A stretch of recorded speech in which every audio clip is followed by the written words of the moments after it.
The views and opinions expressed on any program are those of the producers and/or the persons appearing on the program and do not necessarily reflect the views and opinions of FRC Media, Bristol Community College, or the City of Fall River.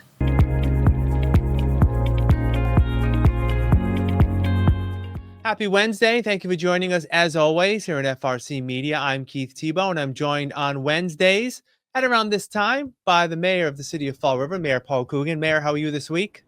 I'm doing okay, Keith. How are you?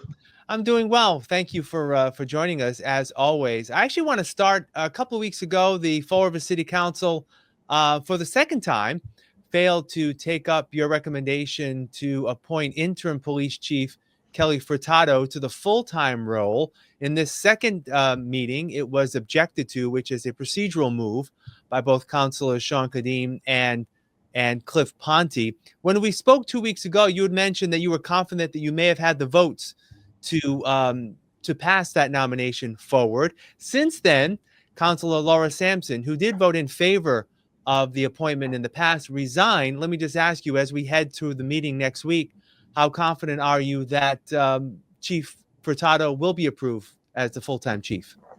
I'm not sure. Obviously, this is automatically kicks to the next meeting. I would have probably waited a little while, but this is, as you said, it was a procedural move. So it's going to come back this week, and we'll see what the council decides. You had mentioned that you may have had enough votes last time. Have you spoken to councilors? I guess what it's been like since that last meeting, and I know there's still, about a week away before next week.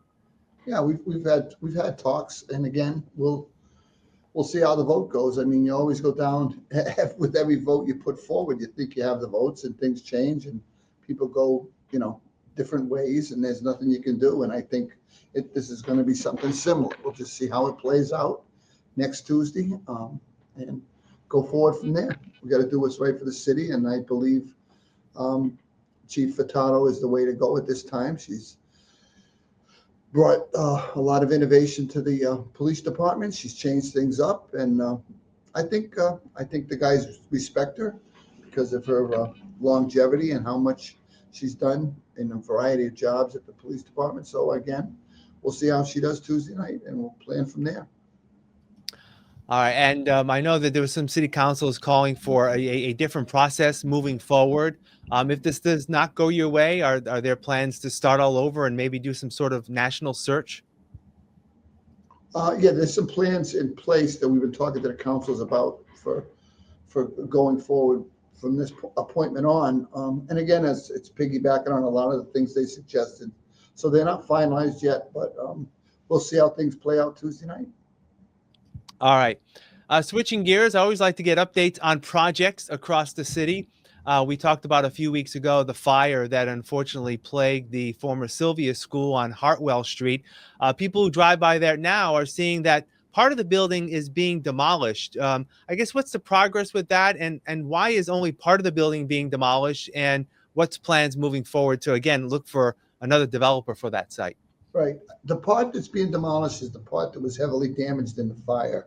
We got I think it's called an emergency waiver from the state to be able to knock that down because it is a safety risk. As everybody knows, the inside of it was burnt out, and we had mostly like the outer shell still hanging on. So we wanted to make sure that it was not a threat to maybe a car coming off that exit or someone walking by. So we applied, and we got the waiver to go in and knock down that original building. Going forward, I believe it's already out. There's an RFP for someone to buy the whole site and knock down the other buildings, hopefully, so we can get that whole spot cleaned up. It's been an eyesore for a long, long time. It's another one of those projects where different proposals have come through during the years, and it just hasn't developed. With the fire, it kind of pushed along the motivation to get it done because the state did not want to leave a building like that sitting there for that long. So we got this one rolling right away, and we're hoping that as we already have the ads out for the rest of the bit property, we hope that someone bids on it. We go forward quickly. Now, in terms of the bid, does it call? I mean, could someone revive the other half of the building and use that if they wanted to, or knock it down? I guess, are there any restrictions in terms of the other part of the building? I don't believe there are those kind of restrictions. I think the restrictions are on the building itself. It's very, very much decayed inside. It's been dormant for a long, long time, and it's rotted. It's heavily damaged. If you drive by the good side, there's no windows in the walls, and the weather's gotten in there for a while. I know at one point the Corporation Council and some other people walked through, but it's very, very decayed. I don't see how anyone could save it. I would love to see that whole corner developed. So it'll be my goal that if someone moves on it quickly and we get the rest of the building down, that we'll look for the plans and what they have in mind for that site. But we think it's a very positive site.